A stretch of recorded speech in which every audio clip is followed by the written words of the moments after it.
Welcome, friends, to the How-To Heretic. I'm Uncle Mark. And I'm Uncle Dan. And I'm Uncle Doug. And this is your user's guide to life on the outside.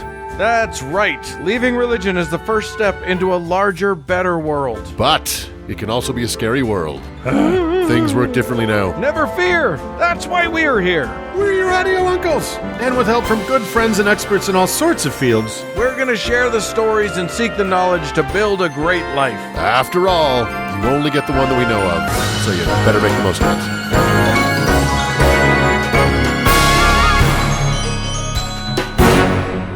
well, guys. Hello. Hello. Episode number 178. Hot and fresh, right out of the oven. Yeah. Just like Mama used to make. Yep. Indeed. Just my mother, the famous internet skeptic, just like she used to make. And it's a fun show today, I think. We have, well, is it? Well, here's what's funny. As we were recording the intro, and I said the line, "We're going to share stories and seek knowledge to build a great life." I suddenly realized, well, we're not doing that. That's not happening week, at all, anyway. especially not this episode. Yeah. Well, it's not necessarily this week. We definitely bounce around space and time. Yeah. But I'm going to start us off with a deceased Polynesian god who had a, let's say, less than successful reign. And then I am going to go shopping. Yep, Dan's going to go shopping and come up with a whole bunch of bullshit. Yeah. And I am going to take us all the way to India via Portugal. Believe me, it's a strange journey, and you may want to miss it. Yeah, it's a delightful time for all. Yeah. Why don't we just dive into it? Let's do it.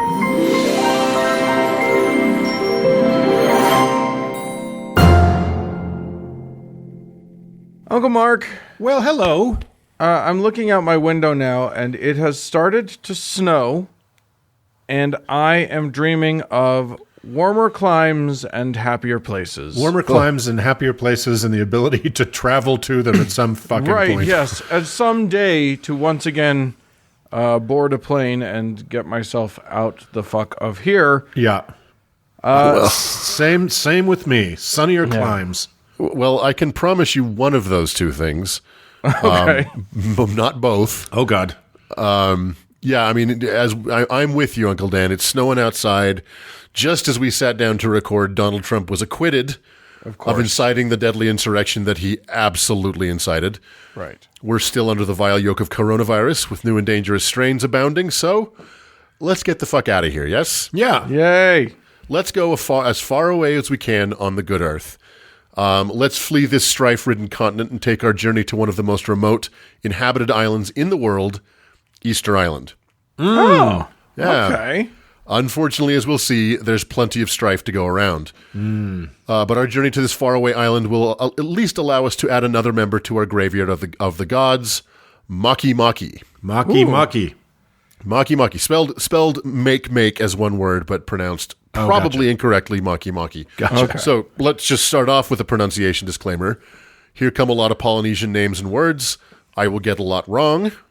This is not out of disrespect, but simply because A, very few pronunciation guides exist for this subject, and B, the harder I try to properly pronounce foreign words and names, the more racist I sound. Yeah. So I'll do my... And also, see, we're kind of dumb people anyway, so Exactly. You can't expect much of us. Yeah, go. I'll do my best. Just go easy on me. Yeah. It's not fair. So Makemake is the chief god of the pantheon of the people of Easter Island. He is the creator of humanity, the god of fertility, and the boss man of the pantheon. So he's a big deal there. Classic. Well, he was a big deal there. Interestingly, he appears to have never married, but has had several offspring that make up other parts of the pantheon. He is likely a version of the Tahitian god Tane or the Hawaiian god Kane. He is depicted as almost a bird-like creature with two huge eyes and a large beak-like nose, and in some cases even feathers. Resources about Makemake are scarce, for reasons we'll discuss. So many of the attributes and mythologies about Makemake have to be derived from the stories about Tane and Kane. However, although he sits atop the throne of the pantheon, he's still pretty mysterious. Would it? Sorry, the pronunciation thing again. Would it be Tane and Kane? Very likely. Doesn't that sound? That to me sounds more like a Polynesian Yeah, and I'm pretty sure that only about a minute and a half ago I said I was going to pronounce a bunch of shit wrong. So I don't know if you'd stepped out for that part of my... This is for sure. In order to talk about the story of Makemake, we'll need some context. Actually, a lot of context, because whatever he may have started as, surely the history of the island and the people who worshipped him had an effect on what he became. So let's talk about Easter Island, its people, and its history. It goes without saying, obviously, that Easter Island is not the original name. Dutch explorer Jacob Roggeveen, obviously mispronounced, called it Easter Island when he became the first European to see the island in 1722, in the time-tested tradition of not asking the people who live there what they called their home. Right. Why would you do that? Right. That way you would have to give up your right to name it. Do they have a flag? The Spanish took the Spanish version of the name, Isla de Pascua, which is how it's referred to by Chile, who claims the island to this day. However, the current Polynesian name of the island is Rapa Nui, although that name was only coined during the slave raids in the 1860s. Oh, interesting. The actual original name of the island was either simply Rapa, or possibly Tepito o Tehenua, which loosely translates to the navel of the world, or possibly Mata Kite Rangi, which means eyes looking to the sky. Or it's possible that the name has been lost. Right. So the indigenous people of Rapa Nui are referred to in Spanish as Pascuense, which means Easter people, but they call themselves the Rapa Nui after their island. They are considered to be ethnic Polynesians. The first inhabitants arrived on the island sometime between 300 and 1200 CE. It's been hard to nail that number down, but most likely closer to the latter, which is crazy. Yeah, that's pretty recent. I would expect longer. Especially with what they've done with the island in the meantime. Right. What's crazy about the time period in which these guys landed here is that this is not a crowded neighborhood. The nearest inhabited island is Pitcairn Island, 1,289 miles away, and the nearest continental point is the west coast of Chile, 2,182 miles away. Wow. Holy cow. Yes, it's out there. There is an oral tradition about who found the island. What is certain is that because the Earth is round, yes, it's round. We've had this discussion. We're done with that. I blanked that out from last week. That was just too... I was trying to figure out a way to make sense of that, and I ran out of English. Well, because of the curvature of the Earth, there is no dry land from which to see Rapa Nui. The original inhabitants arrived on this remote island in large canoes or catamarans without knowing where it was or if it was there. Sure, yeah. Which is crazy. I mean, the same is true of a lot of islands in the Polynesian history, but man, go to Google Earth. This is basically the story of Gilligan's Island. I mean, if you think about it. If Gilligan's Island was filmed by Darren Aronofsky. So go to Google Earth and pull up Rapa Nui. And even though you search Rapa Nui, the result you'll get is Easter Island. But there you go. And then slowly zoom out. If the bottom doesn't drop out of your stomach as you see just how remote this island is, you're braver than I am. Yeah. It's truly shocking how just in the middle of absolute nowhere. Legend has it that a chief named Hotumatua and his captain Tauku Iho discovered the island after one of Hotumatua's men saw the island in a dream. Once settled, the people of Rapa Nui can at least vie for the title of the longest string of bad luck in history. Oh, wow. As we'll discuss, there are some oral histories that tell the story of this ill-fated island and its culture and religion, but most of that information has been lost to what was to come. Some oral histories were recorded by early explorers and anthropologists, and even though the Europeans did Rapa Nui no favors, the culture had gone down a dark and deadly path long before their arrival. There is perhaps a written history that exists in the form of several dozen wooden planks with a strange and still undeciphered form of writing known as Rongo Rongo. This is thought to be an independent form of writing. That is to say, it was not derived or descended from any other form of writing. If that's the case, it's one of the few independent forms of writing in human history. Yeah. So these were artifacts that were found on Rapa Nui. So it may be that we have a robust history of the people right in front of us, but we'll never decipher it. By the way, not one of these Rongo Rongo planks still exist on Rapa Nui. They are all in museums and private collections around the world because, Yeah. As they should be. Yeah. Right, this belongs in a museum.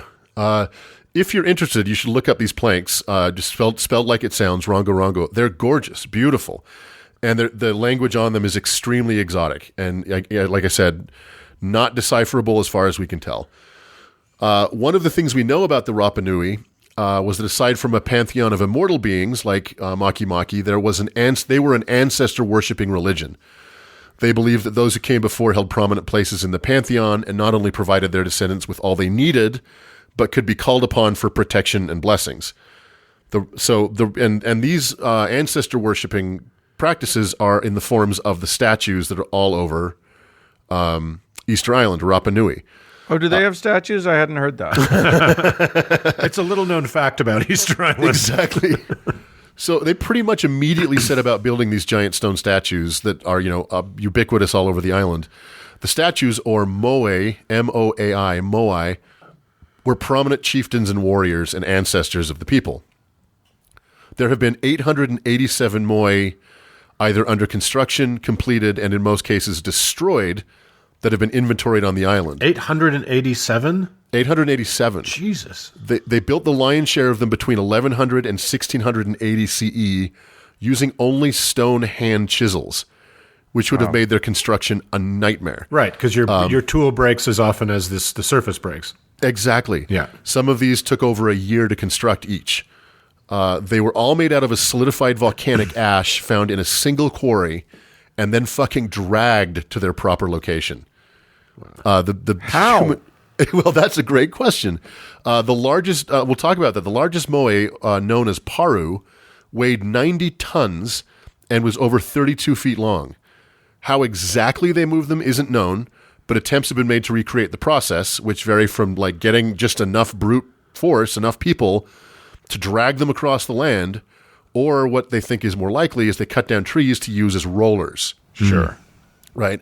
Whatever else this religion was, and as we'll discuss, most of it is lost to the tragedies to come, it was not an easy religion. Being called upon to chisel rock with rock and then drag several ton statues across miles of rough terrain is what you might call a high-cost religion.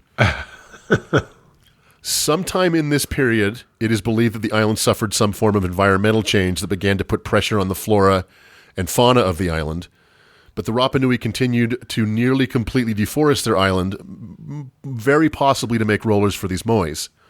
Rapa Nui was home to 21 species of tree, including the largest palm trees in the world, and at least 6 species of land bird. But by 1722, when the first European arrived on the island, the birds were extinct, and nearly all the trees were gone. There were just a few remaining less than 10 feet tall. Wow.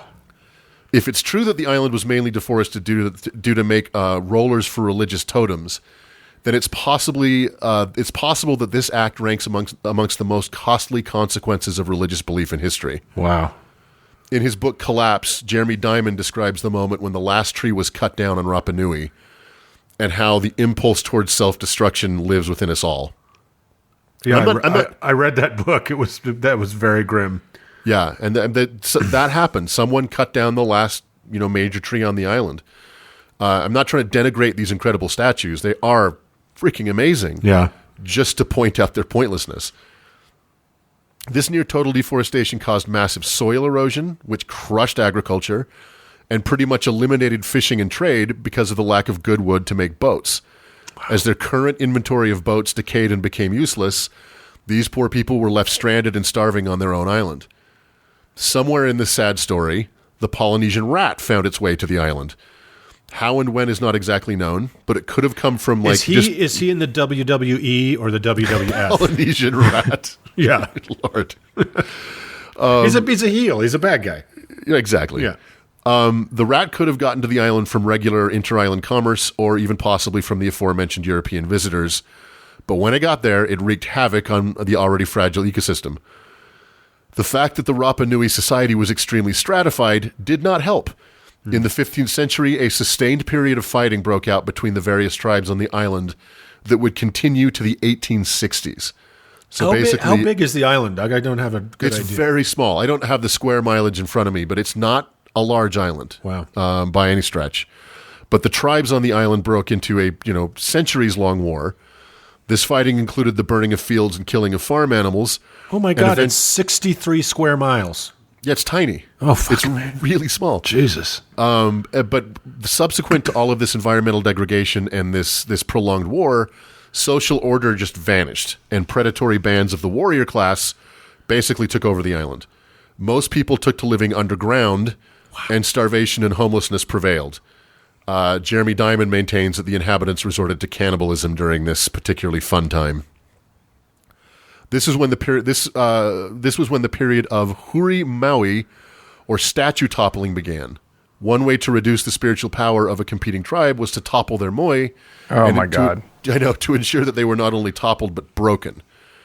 By the time the French missionaries arrived there in the 1860s, nearly all of the moi had been tipped over. Which is, you think about what they had gone through to construct those things, and then they commenced to just knocking them over. It sounds actually perfectly human to me. This is like, and as an encapsulation of the human psyche, build all of the big things. Oh wait, you have big things too. Knock over your big things, and decimate your environment in the process. Right? Yeah. Yeah. Perfect. It is perfect. A population that had likely ranged in the 15,000s had been reduced down to between 2,000 and 3,000 by the 1770s when the Europeans showed up, but worse was to come. The 1722 visit by Jacob Roggeveen resulted in the death of about a dozen Rapa Nui, but there's not really any description of what caused that. I think it might have been a fight that broke out. What caused it? Europeans. Exactly. Is what caused it. Jesus. Exactly. It's the cause of death for most of the fucking world. Oh, well, here we go. Yeah. Then in the 1860s, Peruvian slave traders began their vile work, capturing around 1,500 of what was left of the island's population, which was only around 2,000. Jesus. And then they were sold into slavery. Among those likely captured and sold were the last Rapa Nui to know how to read Rongo Rongo, which is why it's now entirely lost. Yeah, I looked it up. It's awesome. It's really me too. cool. It's Yeah. like it looks like something Keith Haring would have done. Yeah, it looks like some kind of art form more than it does a language. Yeah, and you know what? really It might cool. be. We'll never know. Eventually, the Peruvian slave traders had to repatriate. They were forced to repatriate some of their captives, but of course, they returned carrying smallpox and tuberculosis. Why were they forced to? Some of that, as slavery was being rolled back through the European states. The practice of going and capturing slaves on remote islands or African colonies was verboten.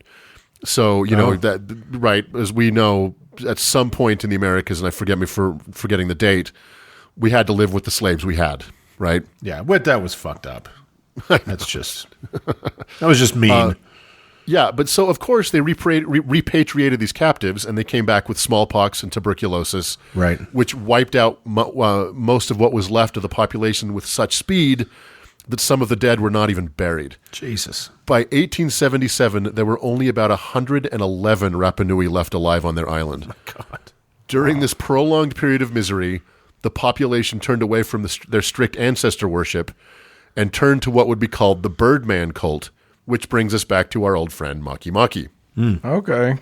Rather than worshiping dead ancestors, the center of this new cult would become the winner of an annual competition wherein competitors would swim to the island of Motu Nui, collect the egg of a sooty tern, which is a type of bird, swim back to Rapa Nui, and scale the cliffs of Orongo with the egg intact. This was an incredibly dangerous competition, with many drowning, being killed by sharks, or falling off the cliffs. What is with these people? I don't know. Stop it. I know. The winner of this competition would be called the Tangata Manu, but he would not be the leader for that year. The honor would go to the Rapa Nui who had sponsored the competitor. That sponsor would lead the people for the next year. So make of that what you will. Makemake was the primary deity of the Birdman cult, so named, obviously, because of the egg. And reigned supreme in the Rapa Nui religion right up until the time of the Catholic missionaries arrived, built a church, and imposed Catholicism on the wretched remnants of this culture in 1864. Jesus fucking Christ. At this point, the long, pretty shitty reign of Makemake came to an end. Although he is still part of the indigenous Rapa Nui culture, that is fighting for their rights and independence to this day. How many people live there? Are there now? There's about 7,700 or so people on the island, but only about 3,500 consider themselves to be cultural or Indigenous Rapa Nui. Wow. Yeah, so I mean, there has been a slight bounce back, but what's left of these people have been fighting to illegal fishing off their shores, having their land sold off to sheep ranching corporations, and even being used as a military base during the dictatorship of Pinochet. Oh my God! Can we just leave them alone? I know, right? Well, I don't know They're if that's a good literally idea. so far away from everything. How do we not leave them? Right. I know, It seems but like it's more trouble to not. They have leave the them biggest alone. moat in the world. Well, it doesn't. I don't know if leaving them alone is the best course of action. After maybe all, not. So They're a threat to themselves, and others are a threat to them. exactly, they're the panda of the human species, right? Jesus. So let's see. In 1966, they were finally granted Chilean citizenship, and in 2007, they gained special territory status. Their story, perhaps ranking among the most tragic, finds itself in good company with indigenous peoples around the world, and it's not something that anyone should be proud of. However, there is one more interesting chapter in the saga of Makemake. In 2005, astronomer Michael E. Brown discovered a new dwarf planet in the Kuiper Belt, originally given the name 2005 FY9. In 2008, it was renamed Makemake, as the International Astronomical Union has taken to naming Kuiper Belt objects after more diverse pantheons. Okay. Yeah, Makemake is the largest discovered dwarf planet after Pluto and orbits between 38 and 53 astronomical units, or AUs, from the Sun. That is to say, 38 to 53 times further away from the Sun than the Earth. Right. Wow. For reference, Neptune is 30 AUs away, and Pluto is 30 to 49 AUs away. So Makemake is out there. Yeah. And there's something kind of poetic to naming an object so far out in the middle of nothing, after the creator god of an island so far out in the middle of our small planet, that I kind of love. Yeah, Hopefully it still has trees. Exactly. Makemake has at least one very tiny moon that has yet to be named. So I thought we could send the International Astronomical Union some recommendations from the various and sundry deities and doofuses we have covered on the show. So how about at IAU? How about naming Makemake satellite Crom, or Baphomet, or Supermoon Shanzi, or Lunar Bundy, or my favorite, why not go with Uncle Doug? That's very diverse. Yeah. It would So be Mars is the red planet, but Uncle Doug would be the first ginger planet. There you go. Technically a moon. So yeah, that's the sad story of Makemake and the culture he was in charge of. Wow. Good job, man. Yeah. There you that go. was a wonderfully grim visit to what used to be the tropics. I want to go there though. That I'm suddenly really interested in. It by all accounts, it's beautiful. It's very stark because, like I said, they're trying to reforest the island, but that obviously takes time. Yeah. So the windswept nature, when you look at the pictures of the statues, it looks like they're on this windswept, very Barren stark, place, barren yeah. landscape. Well, it was not thus. It was a like all the other islands around it, Tahiti, Hawaii. It was completely covered in vegetation and trees, and was just completely scoured clean. Well, once we're all vaccinated, we'll have a How to Heretic meetup out on Easter Island. Well, I we love could it. do another movie recommendation here because apparently Mel Gibson made one of his very racist movies about Rapa Nui. oh, great! Did you know that? Perfect. No, Yeah, I've never seen it, but apparently it got made. I don't know what happened to it, but it was about the ancient history of Rapa Nui. So it's going to be extremely oddly anti-Semitic for a film with no Jews in it. But check it out. Great. All right. Well, let's move on.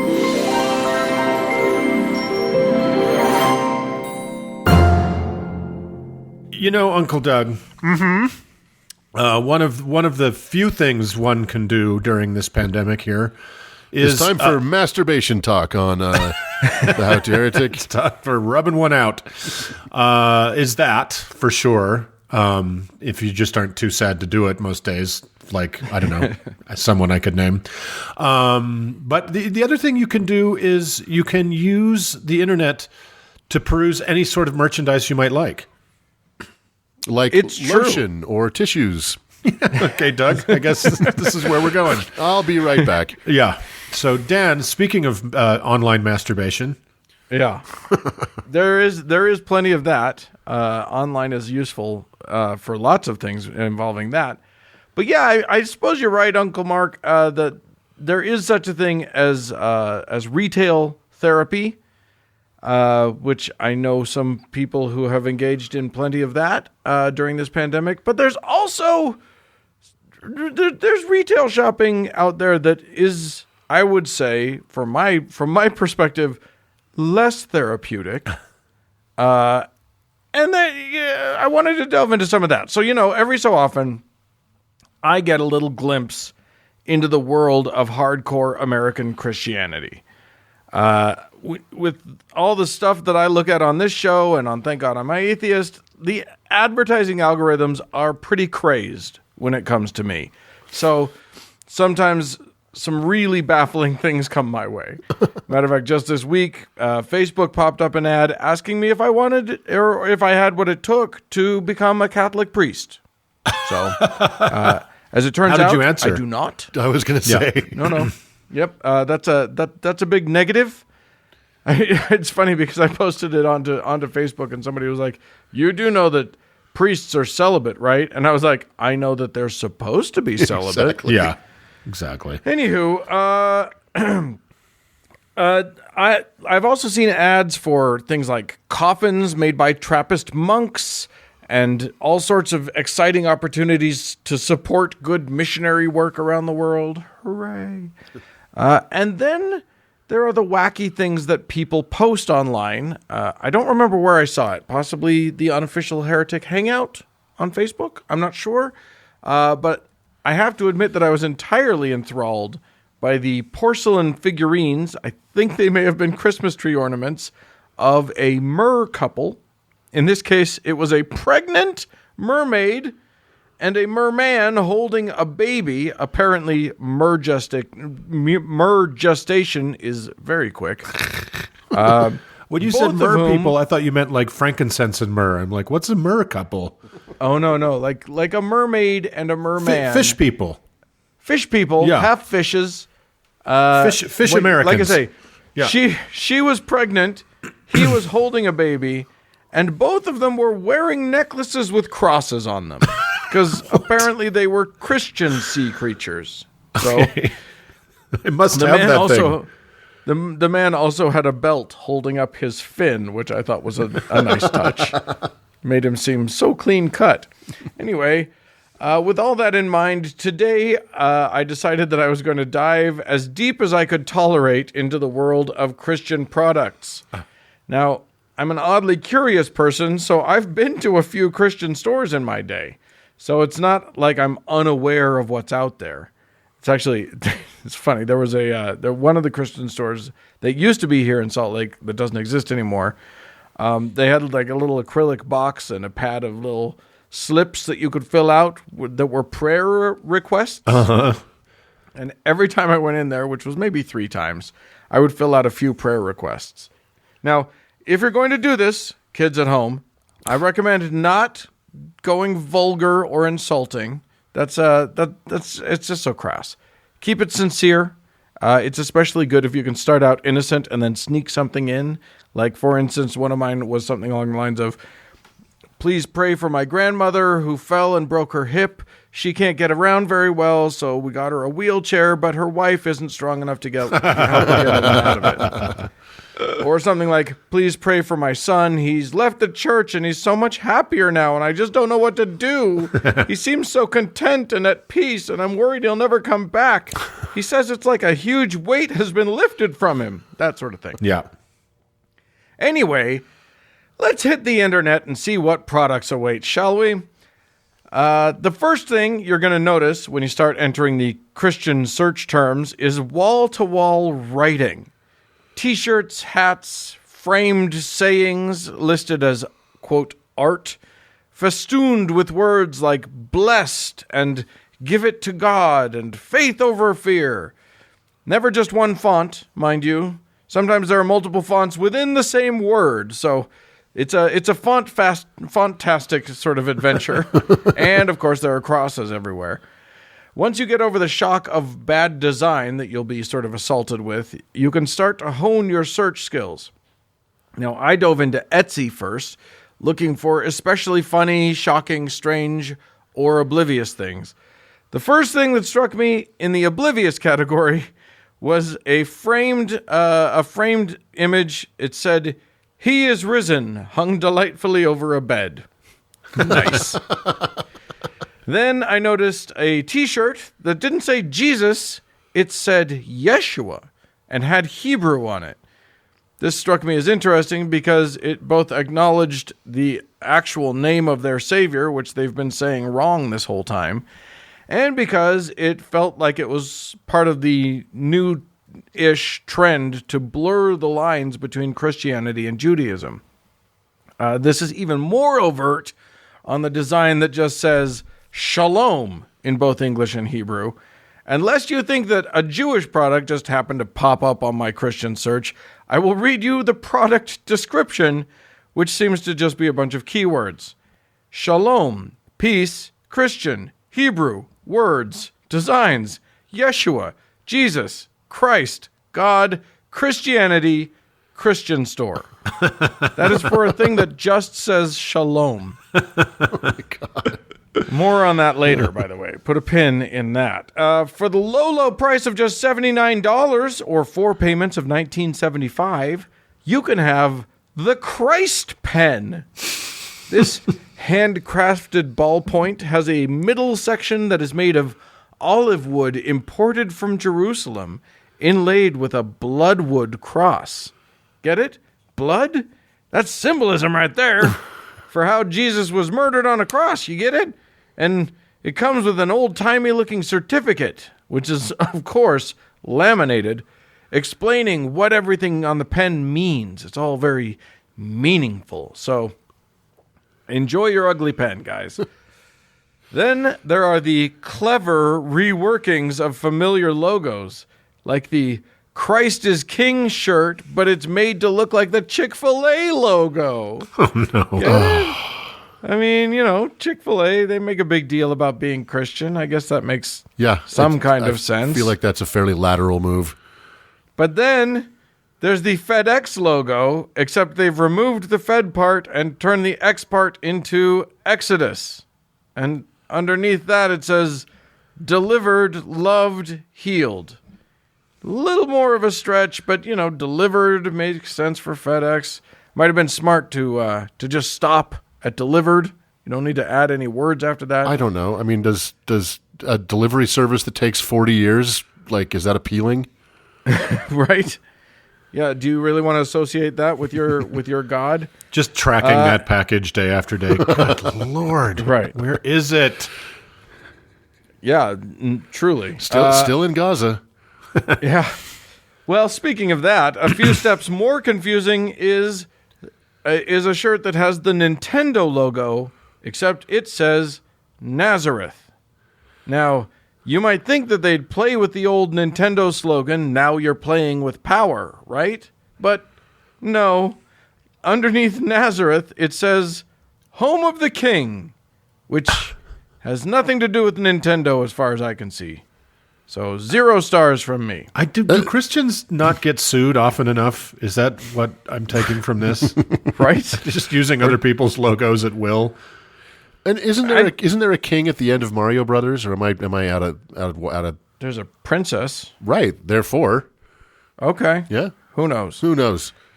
There you go. I'm sure a there's lot of our some listeners know. There's some really good logic behind all of this, I'm sure. Yeah, they've worked really, really hard on all these things. I think we'll discover that the theme of most of this is nobody has put any thought into any of this. Right. But all of this that we've talked about so far has mainly been from just individual sellers. So I want to go and see what we can find on a website specifically for Christian products. So I went to Swanson Christian Products, which requires that you have a pre-approved wholesale account to even order anything. which is funny because there's plenty of non-bulk products, but whatever. Poking around on their site, there was a lot of boring stuff, but I found a few things that tickled or confused me. I really like the Faith, quote, sports balls. Yes, these 4-inch in diameter soft cloth balls were perfect for inspiring faith. Too lightweight to be hacky sacks or baseballs or even decent juggling balls, these little guys are good for exactly 0 sports. But they do say faith on them, so sport balls. What? Also, who's in the market for that? Like, right? there it is. You know who it is? It's grandparents whose grandkids are about to very much dislike them. Yeah. Right, exactly. Here you go, kids. You can Sports play balls. with the sport balls. Oh, my God. Also in the activities section were the thou shalt not cheat playing cards. Isn't that nice? Cards that moralize at you as you play. That's funny. Oh, man, you say, I was totally going to cheat, and then I noticed what it says on the cards. It's especially interesting to me for 2 reasons. One, in spite of the thou shalt not wording, the Bible never, ever mentions cheating. And 2, many Christian sects decry playing cards as evil. Yeah, that's what I was going to say. It was a deal for a minute in our house, Doug, but then it kind of went away. Yeah. Yeah, she had something against face cards for some period of time, but Well, Mormons aren't super wiggy about face cards.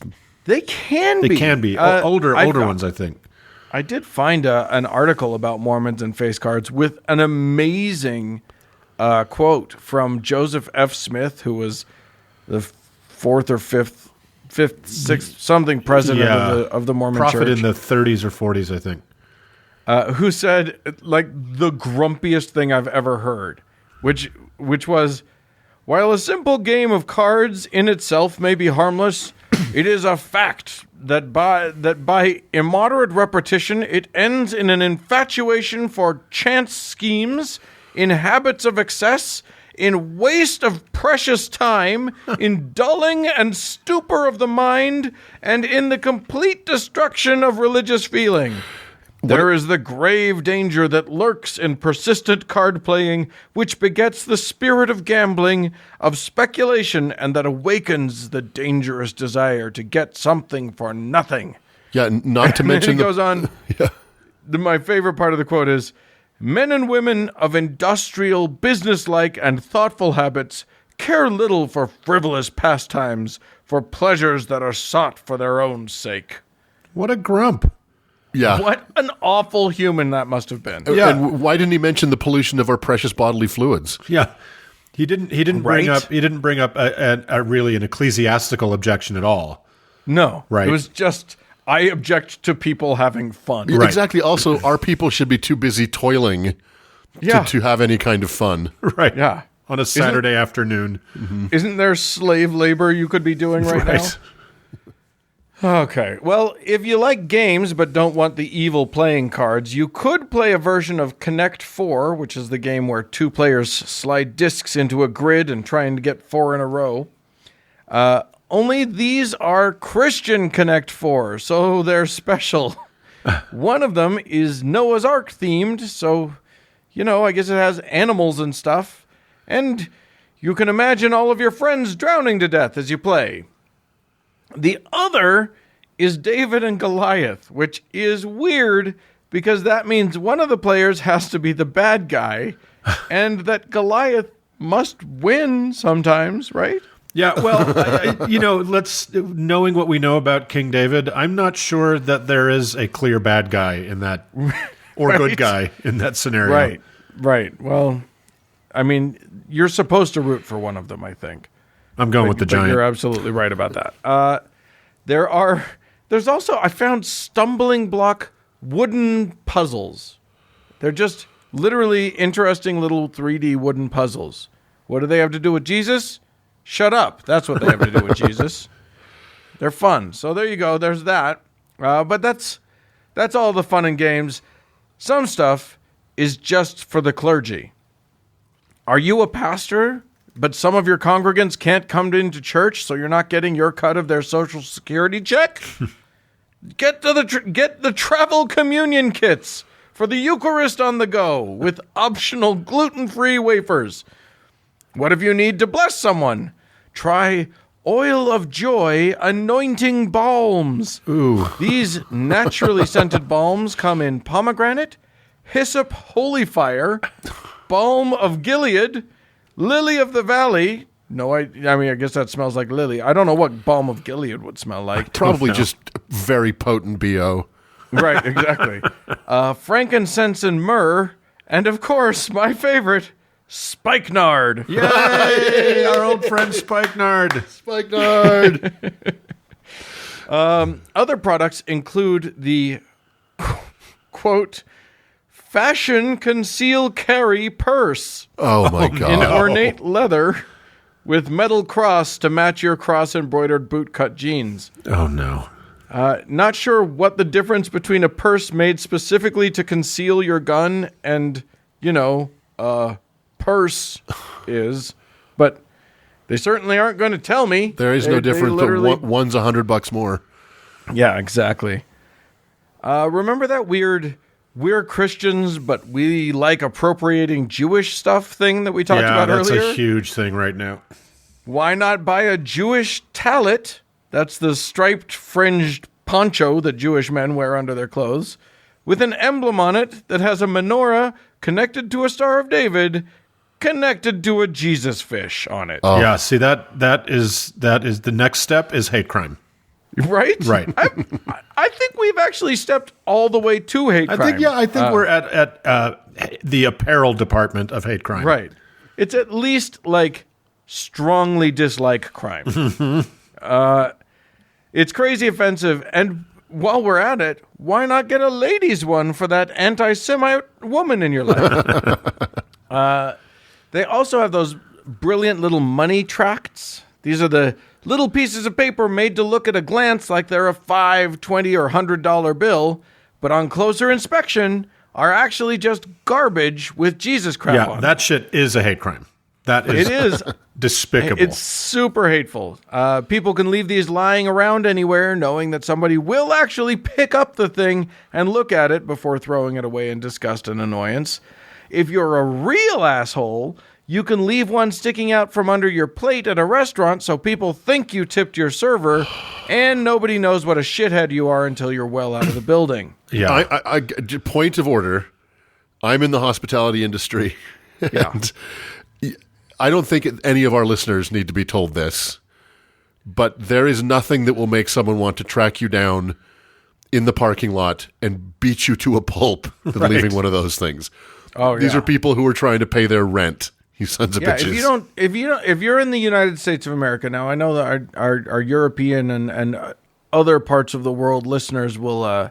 This is different, but if you're in the USA and you eat at a restaurant and you don't tip your server and you don't tip them well, we're talking 20%, none of this 15 stuff. You're not a good person. Yeah, it's a weird thing, and it is what we have to work with, and it is one of the many things wrong with our country, but it's not in the top 10. So leave a tip. Right. It's not in the top 10, but don't do that shit. Don't do that shit. Finally, on that site, there is my favorite, which is a set of 6 "Have you prayed for your president today?" magnets. Inexplicably, these are on clearance at 80% off. Wonder why that would be. What are they? A set of 6 what? Magnets that all say, "Have you prayed for your president today?" Which I don't think they're praying for their president as much as they were before. Yeah, probably that's probably slowed down for reasons nobody can really understand.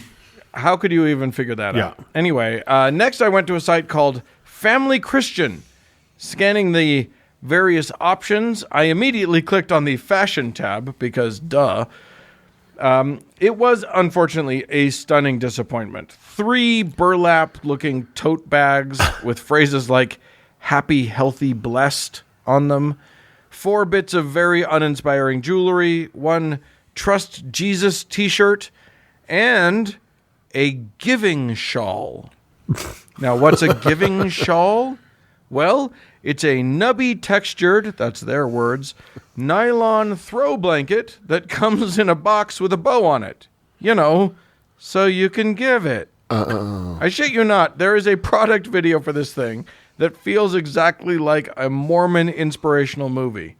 Cloying piano music under a slideshow of still photos of two women sharing a very special moment as one of them gives the other a shawl.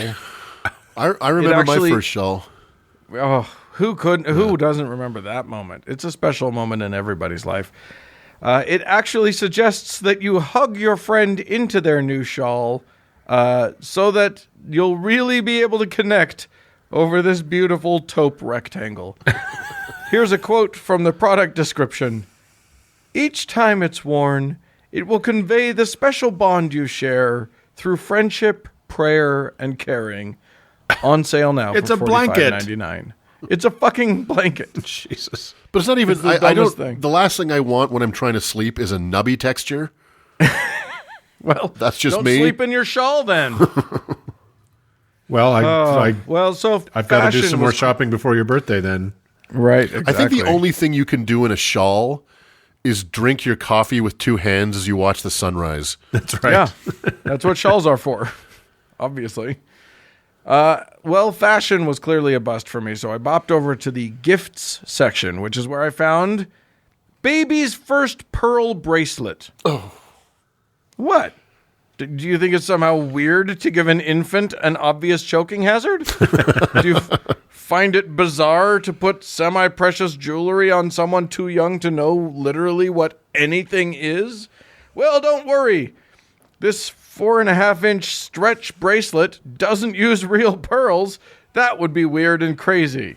No, this has fine glass pearls with one pewter bead with a cross stamped into it. So, perfect for a newborn. So choke on that, young'un. Exactly. That's right.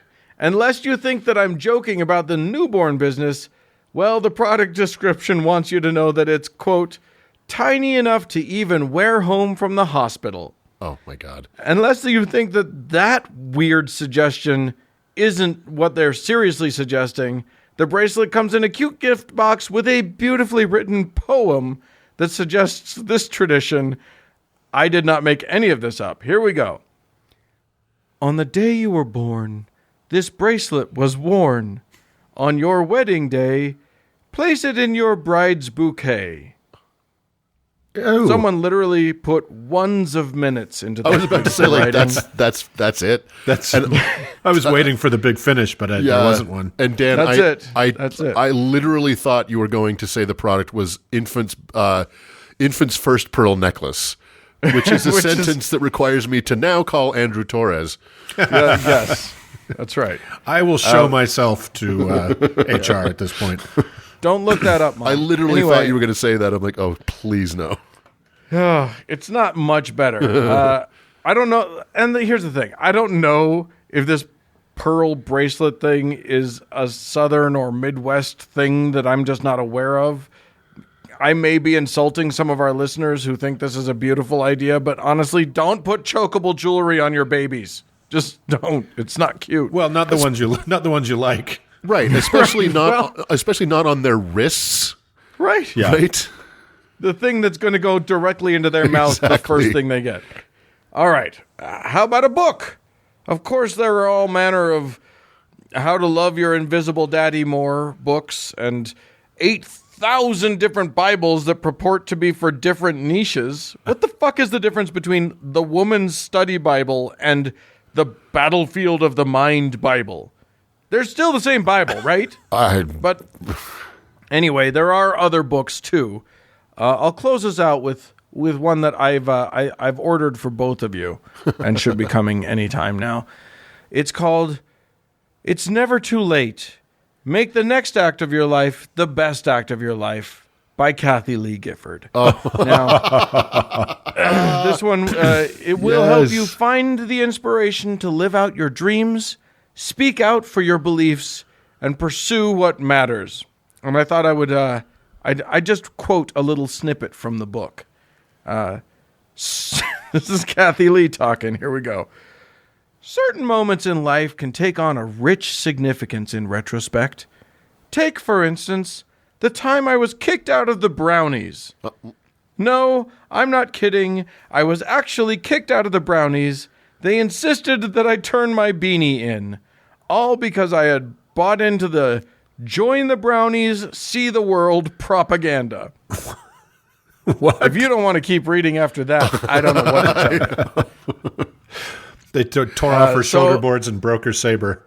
Anyway, obviously, I am just scratching the nubby textured glass pearl festooned surface of the world of Christian-oriented products. This literally is just the reputable stuff. The reputable I'm sure that stuff. there's an even spookier underbelly that I didn't even get to. Black market. Yeah, we're going to have to save that for another time, as I almost lost my life just looking at this stuff. So There is a black market for Christian goods, and it's what the Bible Museum was buying. That's right. Stolen That's right. artifacts It's from called Hobby ISIS. Lobby. Yeah, exactly. Exactly. So, all right, well, everybody, get to shopping. Or don't. Enjoy yourself. Use the How to Heretic discount code at checkout. That's right.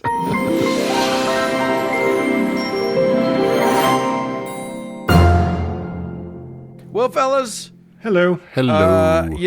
I just want. This is the time in our little show where we say thank you to the people who are new to giving us their money, Yes. and we that makes them our favorite types of people. Anyone can do it, but few are called. This year, that makes them my principal employer as well. Yeah, mine too. Yeah. 100%. You guys. So you are very beloved. Trust me. We are literally unable to do any other. Mark and I are unable to do any other kind of work currently. So, thanks everybody. Yeah, for real. So we have some folks to thank. Thanks so much to Keith, to Sandflea, and to Jason. You guys are awesome. We certainly appreciate you. Now, look. You can do this. Not everybody can do this, but if you can, if you are able to maintain employment and gainfully so, please feel free to go to howtoheretic.com and click on the little support us button, and that'll take you to our Patreon, and then you choose how much you want to give. That's up to you. We're not going to judge, but we sure do appreciate the folks who do that. If you can't afford that, there are other ways that you can help. You can give us stars. Yes. You can fill our sky, as Uncle Mark likes to say, with stars. Guide us 5 home. or die. If you give us anything fewer than 5 stars, you're just being mean. You're a bastard person. That's So right. Just lie. Give us 5. What does it cost you? You don't have a soul. I think we've demonstrated that on this show. Yeah, absolutely. Yes. So bear false witness. Call us great. Write a review. Give us stars, and let's move the fuck on.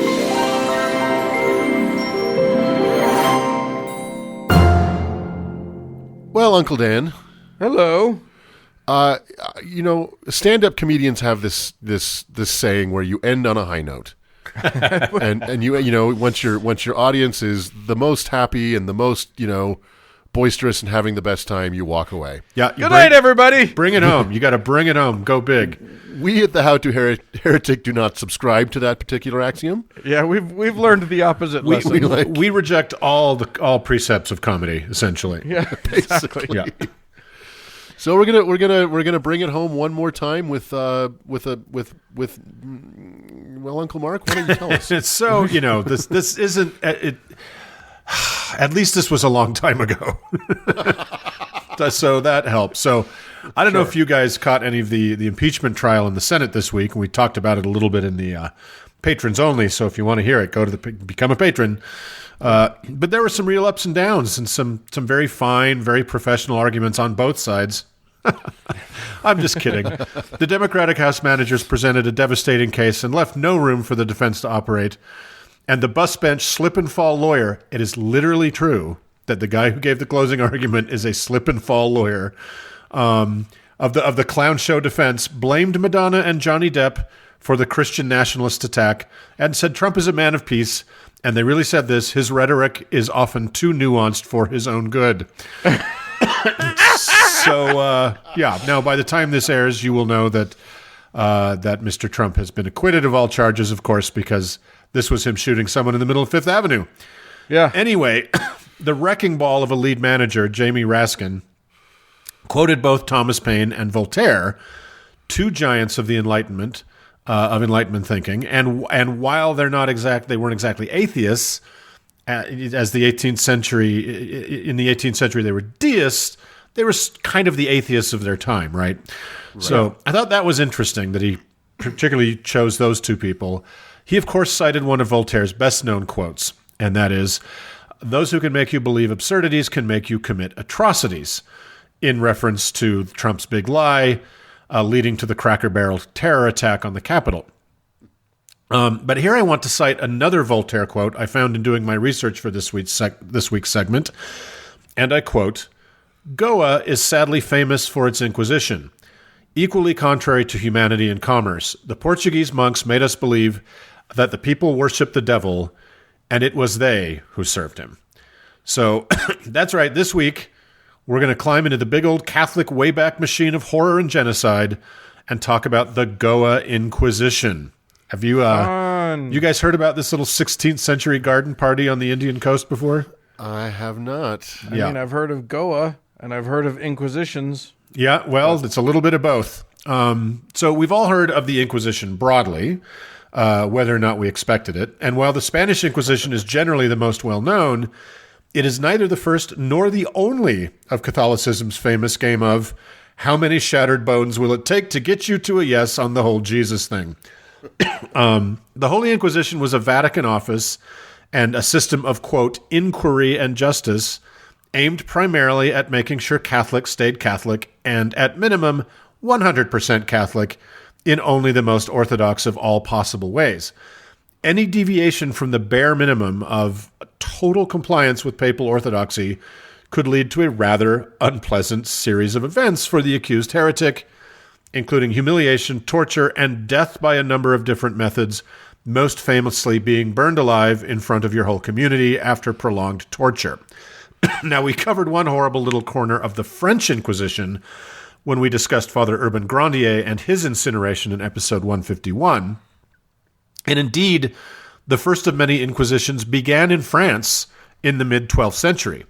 And in fact, the office of the Inquisition still exists, rebranded as the Congregation of the Doctrine of the Faith, very recently overseen by self-dethroning Pope Nazicus Benedict of Palpatine, and was instrumental in gathering and destroying as much evidence as of possible child rape in the Vatican's international child rape cover-up operation.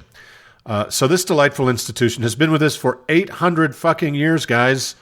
Happy birthday to you, dear Inquisition. But be warned, when you lean in to blow out the candles, they are really, really gnarly.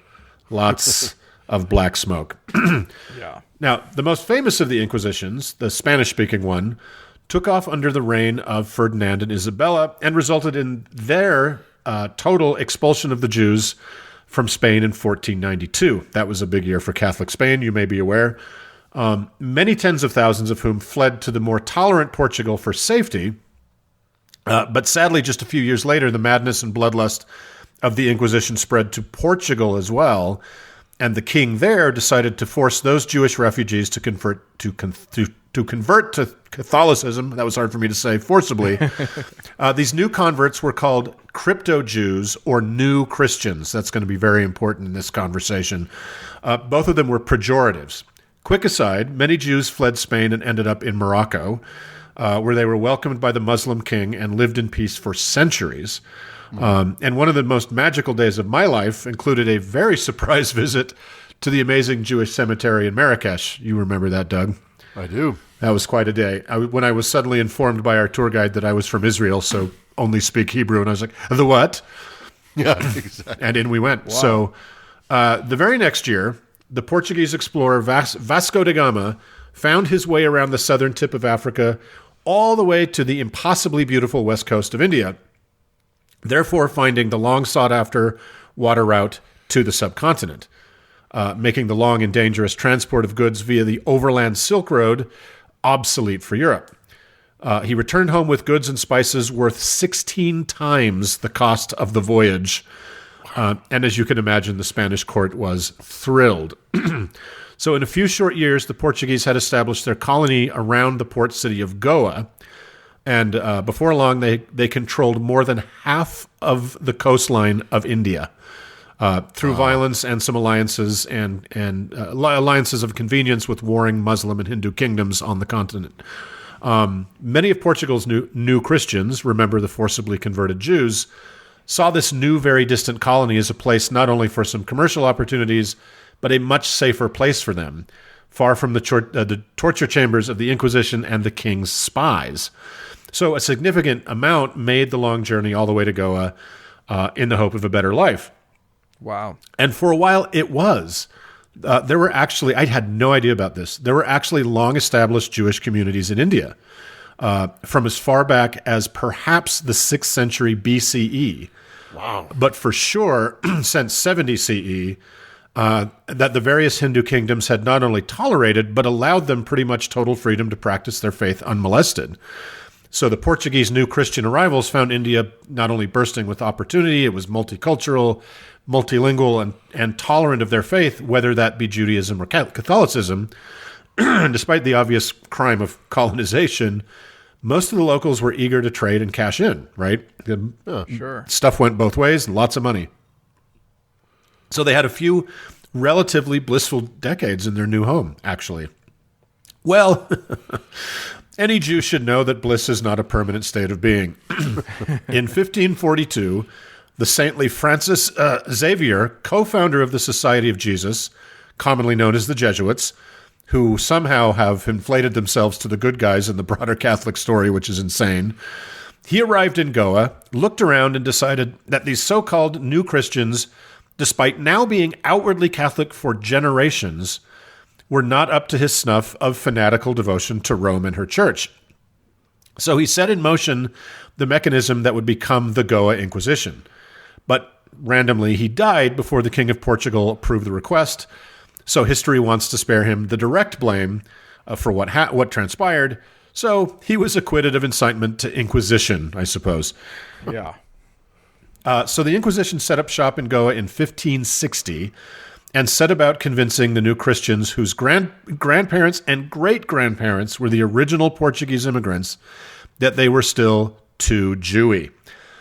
In truth, some of them were practicing Judaism in secret, both in and outside the Goa colony, but some were now as Catholic as the Pope, but damned by their lineage. Now, in Goa, the Goa Inquisition lasted just 252 short years, and when it was disbanded by royal decree in 1812, the Jesuits who had been conducting it had the foresight to destroy all the records they could find, a Catholic sacrament that maintains to this day when evidence of wrongdoing could be costly. So it's hard to know the actual numbers here, but many of the new Christians were brutally tortured and imprisoned, where many died because they were unable to appear Catholic enough for the magistrates of the Inquisition.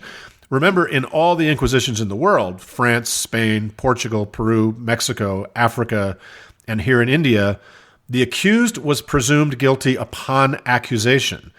Right. And the burden of proof was entirely on them to prove their innocence, which is the direct opposite of any modern concept of justice, right? Right. And the only way they believed the truth could be arrived at was via torture and terror as a matter of course. Which is the same as all modern. It is just like modern justice, sadly. In fact, the Latin inscription on the very spooky coat of arms of the Spanish Inquisition reads, Exurge Domine et judica causam tuam, which in English is rise up and plead your case. That Really? That gives me the fucking chills. Before long, the Inquisitors were running out of new Christians to terrorize.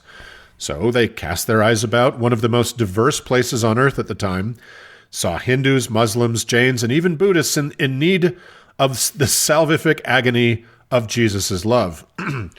So while they had their missionaries forcibly converting all non-Christians in the territory to Catholicism, creating loads more, you guessed it, new Christians, they also had mobs of priests and soldiers destroying nearly 800 Hindu temples and shrines in Goa until they satisfied themselves that there wasn't one left standing in the whole territory. Jesus. And then laws meant to break the Hindu religion and culture were instated. Hindus could not hold any public office.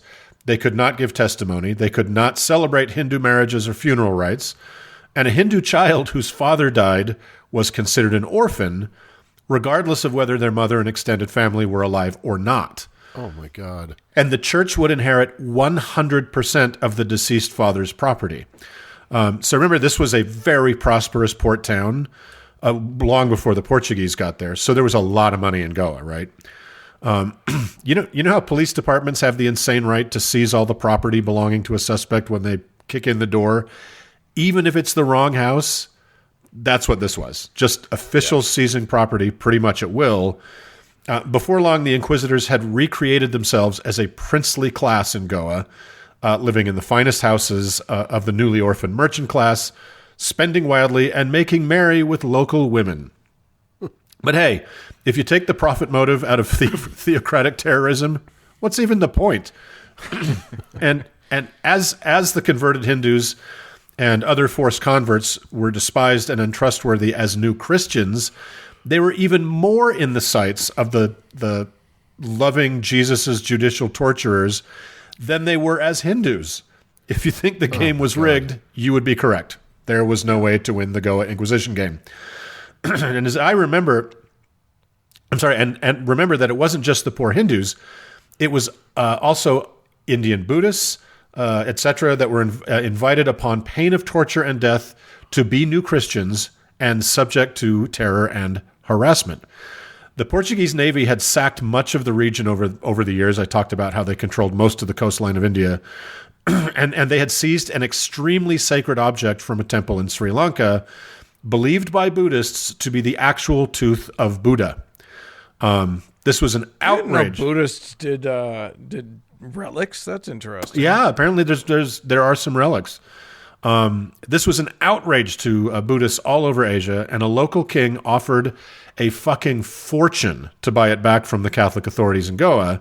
The Portuguese called it the monkey's tooth or the ape's tooth, in accordance with the racist slur that they used for Asians generally. And the padres of the Inquisition called it a genuine satanic source of evil that had to be destroyed. So the king's ransom was refused, and a huge public show was made of destroying it in Goa. Now, that there was this huge batch of trembling and terrified new Christians, the game really was afoot. The greatest sin to the Inquisition was not failing to be Catholic in the first place, like just being a Hindu, but rather heresy, meaning being a Catholic by force or by choice, but having practices and beliefs, or even being suspected of such, outside their rigid orthodoxy.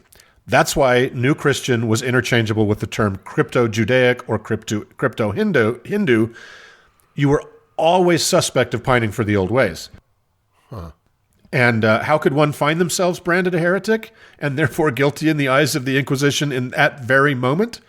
Well, your friends, neighbors, and even family members were heavily incentivized to brand you as such. The Inquisition and the accuser would split the accused's property 50-50. So you have an enemy, someone stole your girl, some guy undercut your business or just looked at you askance, want to see him tortured and get half his shit. One call, that's all. We're the Inquisition, and we can get you a handsome settlement sooner than you think. How could that system possibly go wrong?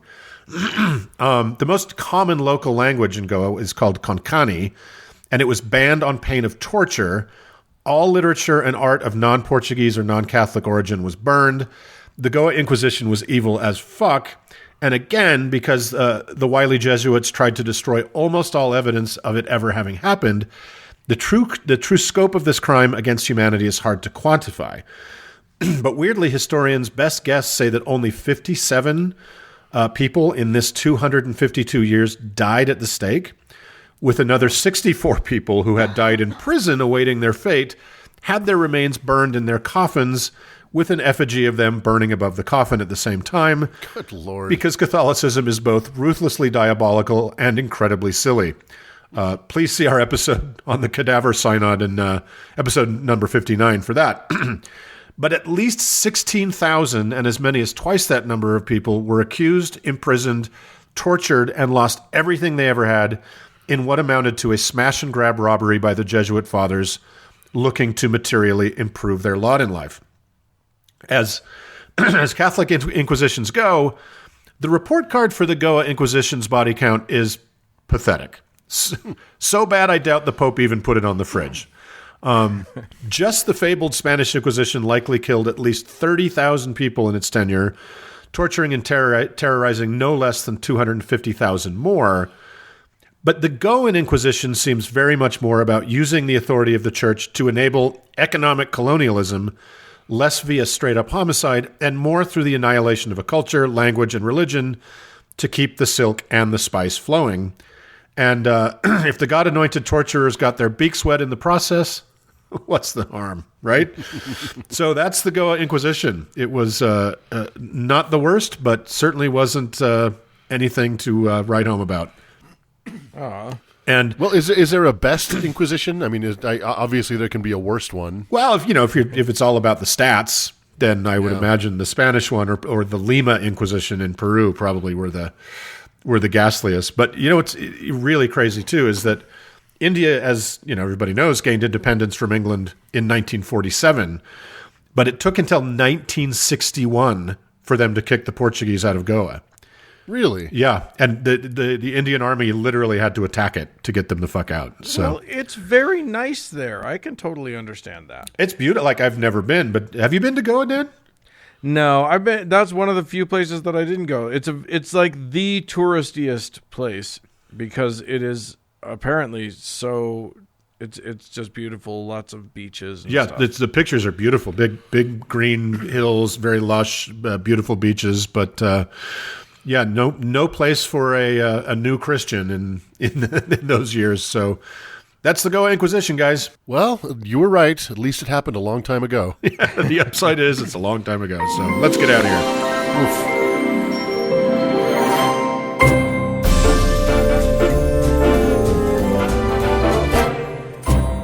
Well, friends, that's it for this week's show. Hey, we'd love to hear from you. If you ever built or knocked down somebody's giant statue, please send an email at howto@howtoheretic.com. Or if you were determined an orphan after your father died, leave us a voicemail about it at 903-888-HOW-TO, which is 903-884-6986. I'm also on Twitter at HowToHeretic. And as always, thanks to our incredible patrons. And thanks to our suspicious new Christian, Cody Layton, for editing the show. And thanks to all of you, friends, for tuning in. Bye, friends. Bye.